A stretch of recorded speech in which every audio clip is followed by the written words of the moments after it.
Así, se cumplen los años, se fueron grandes ministros, hasta Recién nomás con el expresidente Fuerte. Se espera que se pueda desarrollar rápidamente la postulación de la ministra González, que estuvo más como lo ve la Corte Suprema este verano sin algún integrante, pero con la visualización de una renovación o una importante renovación que va a tener el Pleno, producto además de esta vacancia. Bien, muy optimista porque la vida es así, hay renovación constante, pero lo importante es que las instituciones son las que permanecen, las personas pasan, que usted dice, ministros muy brillantes que se acogen a retiro, pero las instituciones deben permanecer y entran otras personas con capacidades similares. Así que estamos muy optimistas de lo que viene en el futuro. ¿Usted esperaría que el primer semestre cerrar esta vacancia? Bueno, entendiendo los plazos de cada uno de los... Bueno, sería deseable que fuera lo más pronto posible. Y que no haya retiro de nombre además como pasó, o estos retrasos. Bueno, lo que le puedo decir es que nosotros, desde nuestro punto de vista, lo que queremos es que se llenen luego las vacantes. Ahora, los mecanismos corresponden a otros poderes que no me puedo referir. Y ya siguieron los mismos que, pese a los 4 años, digamos, haber tanto cambio, quedaron los mismos mecanismos, ¿no? Claro, pero como le digo, lo que quiere esta Corte Suprema es que se llenen luego las vacantes para hacer, digamos, los 21 ministros estén, digamos, integrando el Pleno. Presidente, ¿cómo ve este debate que se ha generado en torno a la prisión preventiva? Ya que hay algunos que plantean que el sistema es garantista, ¿cierto? Pero el ministro Cordero ha dicho que hay un abuso de la prisión preventiva. Entonces, ¿cómo se resuelve este debate? ¿Con qué interpreta usted? Es que yo he dado en alguna entrevista cifras de lo que es la prisión preventiva. Se burlan diferentes personas que han hablado conmigo de la Defensoría, del Ministerio Público, del Ministerio de Justicia y estadísticas propias. El 85% de las peticiones de prisión preventiva son acogidas por los jueces de garantía. Y sobre ese 15% que no son acogidas en primera instancia, alrededor de la mitad de esos son revocadas por las Cortes y por lo tanto eso supera más del 90% de prisiones preventivas. Si eso es garantista o no, habría que, digamos, pensarlo un poco más, yo creo. Si usted dice que de 10 peticiones, al final, con la revisión de la Corte, 9 personas quedan en prisión preventiva luego del paso del Poder Judicial. Aproximadamente. ¿Y eso usted lo considera mucho? Porque, claro, se habla del mal uso, se habla del exceso del uso del testamento tutelar, se habla de la antecondena. Mire, yo lo que voy a decir, hay en Chile la presunción de inocencia. El artículo 150, inciso 3, dice que toda persona que sea imputada de un delito debe ser considerada inocente. Por lo tanto, la primera parte, digamos, tenemos que tener claridad sobre eso, ¿no es cierto? La persona tiene que ser considerada en todo momento esa presunción de inocencia. ¿Cuándo se puede decretar la prisión preventiva? La prisión preventiva se puede decretar cuando se encuentra acreditada la existencia del delito, cuando hay sospecha de la participación de una persona en esa comisión del delito, fundamentalmente cuando se dan esos dos requisitos, el juez puede decretar esa prisión preventiva. Ahora, si hay un abuso o no de eso, yo creo que no, porque el juez es un profesional que de acuerdo a los antecedentes que le lleguen en el proceso tiene que resolver en derecho. Debe resolver de acuerdo a los elementos de prueba con los cuales cuente en ese momento y puede resolver la petición. Ahora, el artículo 155 del Código Procesal Penal da un catálogo de medidas cautelares personales, dentro de la cual la última ratio es la prisión preventiva. Y el juez tiene de la A hasta la G posibilidades de otras medidas y ahí tendrá que acreditar si es posible decretar esa prisión preventiva de acuerdo a si el delito es grave, si se atenta contra la seguridad de la sociedad, del ofendido, si el sujeto actuó de manera reincidente, se actuó en grupo o pandilla y otras circunstancias. Y eso lo tiene que avalar el juez caso a caso. Presidente, quería, tomando parte de las consultas que ha hecho mi colega respecto al tema de la prisión preventiva y medidas cautelares, hacerle dos consultas respecto a un caso que el de Cati Barriga de la semana pasada, que ha generado bastante debate en el contexto de la opinión pública. divido mi pregunta en dos. Uno tiene que ver con lo que al menos ha sido tomado en el contexto de la crítica por parte de lo que se consideraría un eventual criterio dispar. ¿En qué sentido? En que una imputación de la cuantía que al menos plantea el Ministerio Público en su rol, evidentemente, el ente persecutor, que llega a cierto monto con determinados presupuestos acreditados, de acuerdo a lo que planteó el magistrado Salgado, pero que su medida cautelar habría terminado, como vemos hasta ahora, hasta que se vean en alguna de las salas de esta Corte de Apelaciones, con arresto domiciliario total. En comparación con otros casos de alta connotación pública, por ejemplo, el caso del llamado caso Convenios, la fiscal Matanzasini hizo una comparación en términos monetarios. Entonces quería consultarle por esta crítica de un eventual criterio dispar, donde hay unos montos menores en otras causas, por delitos similares o por tipos penales parecidos, con ese mismo rol, pero que también su medida cautelar es distinta. La segunda parte también de mi pregunta tiene que ver con la prisión preventiva o las otras medidas cautelares, el abono que se hace, que esta es una crítica que hizo el fiscal nacional, y el uso que se le da en este caso quienes están bajo estas medidas cautelares. Por ejemplo, vemos el caso no solo de Katy Barriga, que anda, y esto también es el fundamento de la crítica, exhibiendo parte de sus actividades bastante distintas a lo que sería una prisión preventiva en su domicilio, o también de otro caso en Concepción de Camila Pulici, que se muestra en actividades familiares, básicamente en piscina y todo eso, lo que incluso fue calificado por el ministro de Justicia como impropio. Entonces, mis dos consultas tienen que ver con este criterio dispar y lo segundo sobre el uso de este arresto domiciliario y que se abone ese tiempo pese a las condiciones distintas que se tienen en el contexto de una medida cautelar. Bien, bajo la premisa de que no puedo referirme a casos que estén bajo el imperio del derecho en este momento y casos pendientes, solo en términos generales poder hablar sin relacionarlo al caso que usted me está preguntando. Cada juez tiene la posibilidad dentro de sus atribuciones legales de poder resolver de acuerdo a derecho y de acuerdo a su bagaje profesional, intelectual, analizando y ponderando las pruebas que se le presenten, la posibilidad, si se dan los requisitos que yo le mencioné anteriormente, si se dan o no la prisión preventiva. Puede darse casos disímiles en que jueces ante una misma situación decreten la prisión preventiva y otros no. Pero eso pasa por el juego libre y democrático del Estado de Derecho. No todos los jueces podemos estar, digamos, pensando de la misma manera. Nos aproximamos al caso de distintas formas. Lo importante es que el sistema tenga los resguardos necesarios. Si ese juez lo ha hecho de manera arbitraria o no tomando todas las providencias del caso, tenga la posibilidad de ser eso revocado por un tribunal superior. O sea, eso nos da la garantía de todos los que estamos inmersos en el sistema de que ante una resolución que, digamos, no se ajuste a derecho, pueda ser revocado por el Tribunal Superior y pueda restablecerse el imperio del derecho. La segunda parte de mi pregunta tiene que ver con este uso del arresto domiciliario total y este debate que se dio por cómo se exhiben algunas personas que están bajo esta cautelar y que al menos el fiscal nacional lo ha planteado de manera crítica de que no se enteraría, al menos palabras de él. Es decir, el arresto domiciliario con piscina, es como una Muy en figura. resumen, dice, porque ya no está Capuchino, ¿por qué privatizamos Capuchinos? Al menos para el fiscal nacional, o el ministro de Justicia diciendo que subía este tipo de fotos, siendo exfuncionario público, lo califica de impropio, en el fondo una medida cautelar, que sería contraintuitivo estar enfrentando una medida cautelar con la facilidad del municipio. Claro, eso es una materia que obviamente es controversial. Y abonando ese tiempo. Sí, sí. Es una materia, como le digo yo en este momento, que genera controversia en la opinión pública y que debe ser estudiada. He leído que algunos proponen que esto no sea, digamos, que sirva de abono para la pena definitiva. Bueno, eso tendrá que ser estudiado.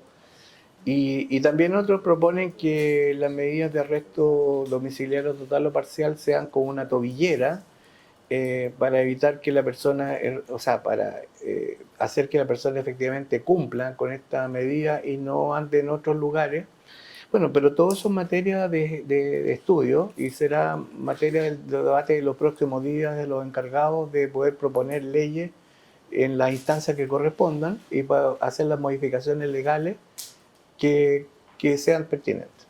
Presidente. Señor presidente, con respecto un poco a lo que decían mis compañeros, debe tomarse en consideración estos aspectos de comodidad o beneficio al momento de dictar un arresto domiciliario? Es discutible porque, a ver, yo si estoy en mi casa, probablemente puedo hacer, digamos, lo que yo estime mientras esté en las reglas de convivencia y moralidad y todo. Soy libre de hacer en mi casa lo que yo quiera. Ahora, es distinto si yo decido eso, a lo mejor subirlo a las redes sociales y compartir esas imágenes con otras personas. Obviamente a lo mejor va a crear resquemor en aquellas personas que dicen, pero ¿cómo puede estar cumpliendo una prisión preventiva de esta manera? Entonces, a lo mejor hay medidas que no son convenientes, adecuadas, pero como le digo, eso no me corresponde en este momento a mí, solamente lo digo por lo que usted me está preguntando, pero habrá que estudiarlo en digamos, los debates que se tiene que dar por si alguien quiere entonces proponer una reforma a ese respecto. Es decir, más si se ya se incorporaron un nuevo requisito o esta revisión a la capacidad que tienen los jueces para decretar la misma prisión preventiva, que es una ley que está en su pronta promulgación. También podríamos abordarlo, o sería una idea abordarlo, este tema, el uso de los dispositivos, en medio de la implementación del artículo 155, una cosa así. ¿Usted se lo imagina como debate más serio, aparte del debate público que suscita? Yo creo que se abrió un debate en este momento en la opinión pública y eso tiene que ser recogido por los legisladores si hay que hay, digamos, voluntad de poder modificar esto. Nosotros como jueces respetuosos de la ley esperaremos a como si se da esa reforma y la aplicaremos si corresponde, digamos, si la reforma es aprobada, aplicaremos la ley tal cual es aprobada por el Congreso. Presidenta, yo quería consultarle sobre otro tema. Hoy día se discute la ley contabilizable, pero más allá de eso, quería consultarle, porque quedan aproximadamente 2 meses sin contar febrero para que este tema se pueda resolver, y yo quería consultarle cómo ve usted la resolución del problema y si usted piensa que quizás haya una ampliación del plazo para resolver este punto. No, mire, yo bajo esa causa que está también en manos de otras salas, la resolución no me puedo referir. Lo que sí puedo decir en materia general es que los fallos deben cumplirse. Y, digamos, nadie está por sobre la ley en este país. Y las sentencias que son dictadas por los tribunales de justicia deben ser cumplidas en su cabalidad. Presidente, quiero volver a hacer una consulta respecto al tema de la prisión preventiva. El Fiscal Nacional, uno de los argumentos que utilizó en el fondo para esta crítica y esta apertura del debate que hay, es que los registramientos abusivos de audiencias han provocado extensiones indebidas en la duración del procedimiento y que en gran medida esto sería responsable del aumento de personas en prisión preventiva. Ese es como un segundo debate respecto del tema de la prisión preventiva. ¿Cuál es la respuesta en fondo, cómo le evalúa la Corte Suprema sobre los dichos del Fiscal Nacional? Bueno, habría que, digamos, ir caso a caso viendo si hay realmente reagendamiento de esto, pero hay un hecho evidente, que es el incremento de las causas penales. Eso es Vox Populi. Hay un incremento, ¿no es cierto?, de la actividad criminal en estos últimos años. La explicación ya un poco la hemos dado, es multifactorial, ¿no es cierto? Hay muchos factores que influyen en eso. Pero es evidente que los tribunales están con una carga de trabajo mayor que la que tenían antes.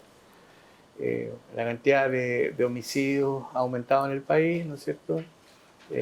Y la cantidad de delitos también que implican participación de crimen organizado, de delitos que venían, delitos foráneos que han llegado al país, como la comisión de muchos sicariatos. Obviamente son fenómenos nuevos que explican de alguna manera, no todos por sí mismos, pero unidos todos explican este incremento en la actividad delictual. Bueno, evidentemente el Fiscal Nacional tiene muy claro el aumento de los delitos y por eso los delitos nuevos. ¿Por qué creen en el fondo que apunta directamente a esta, ¿cómo dice la frase?, reagendamientos abusivos?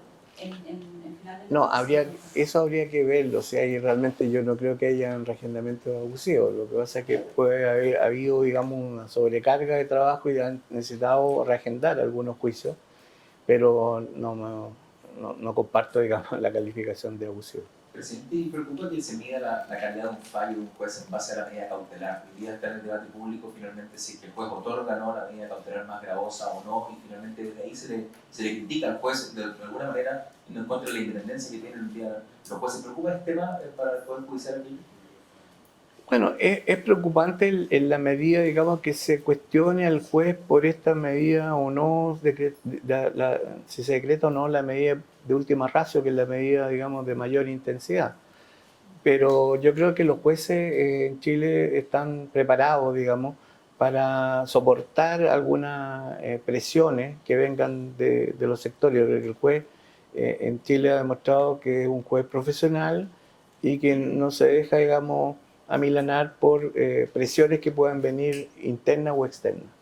Presidente, quería consultarle por una situación que puede llegar al Poder Judicial en términos de gente que está privada de libertad por causa eventualmente de violación a los derechos humanos. ¿Por qué se lo planteo en estos términos? Porque hay una discusión que acaba de estar en el Senado de un proyecto de ley que apunta a la liberación en caso de alta edad o enfermedad de algunas personas que algunos parlamentarios del sector más de izquierda han planteado que estarían apuntando a personas condenadas por delitos por violaciones contra los derechos humanos. Se observa, es una preocupación, es una materia de discusión, porque básicamente tendría que estaría relacionado con la población penal, de alguna manera también tienen cierta relación o vigilancia por parte del Poder Judicial de una liberación de estos, no sé, lo sería la nariz, eventualmente al proceso de ellos, ya que tendría que existir una prisión y esto es como un cambio de ley, dejen esa prisión. Ahora, mire, no puedo emitir una opinión categórica al respecto como representante, digamos, del Poder Judicial, porque eso nos va a llegar a nosotros para que emitamos un informe como pleno. Así que si yo adelanto una opinión, me tendría que inhabilitar. Yo tengo personalmente una opinión sobre eso, pero la daré al momento que se den a conocer, de acuerdo al artículo 77 de la Constitución Política de la República. Nosotros tenemos que referirnos a aspectos que sean orgánicos y que tengan que ver con el Poder Judicial. Entonces, ahí daré mi opinión. No le puedo adelantar por ahora cuál va a ser. Presidente, lo quería hablar de otro tema.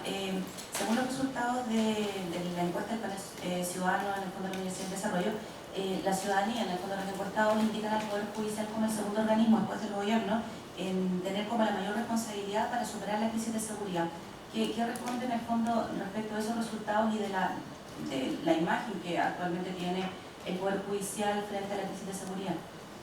Bueno, un poco contestando lo que su colega me acaba de decir en algún momento, que la gente a veces desconoce exactamente cuál es la labor del Poder Judicial, ¿no es cierto? Entonces, a veces nos achaca cuestiones que no corresponden estrictamente a la labor de los jueces.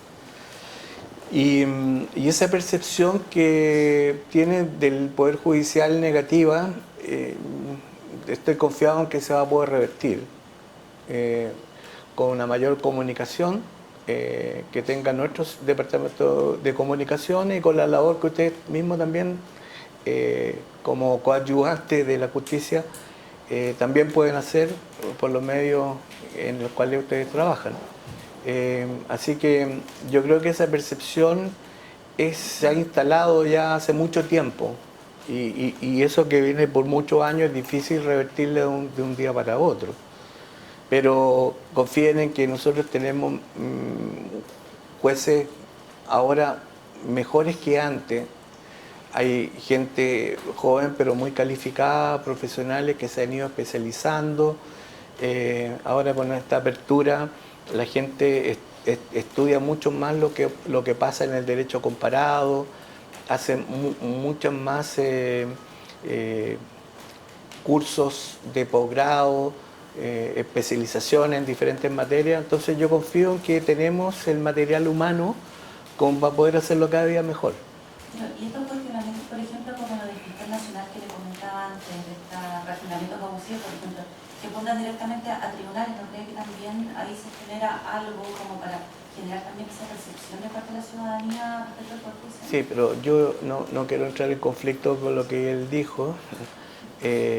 Yo ya respondí que habría que verlo, pero obviamente ese calificativo no estoy de acuerdo con él, pero cada uno es su competencia. Y, perdón, la última pregunta. Decía hace un momento que hablaba de este aumento por distintos tipos de delitos, etc. ¿Esto se junta todavía con algunos retrasos producto de la pandemia o eso ya está más o menos...? Bueno, se sabe que ocurrió algo que impensado para todo el mundo. Entonces, como ocurrió esto de la pandemia, hubo que arregendar muchos juicios.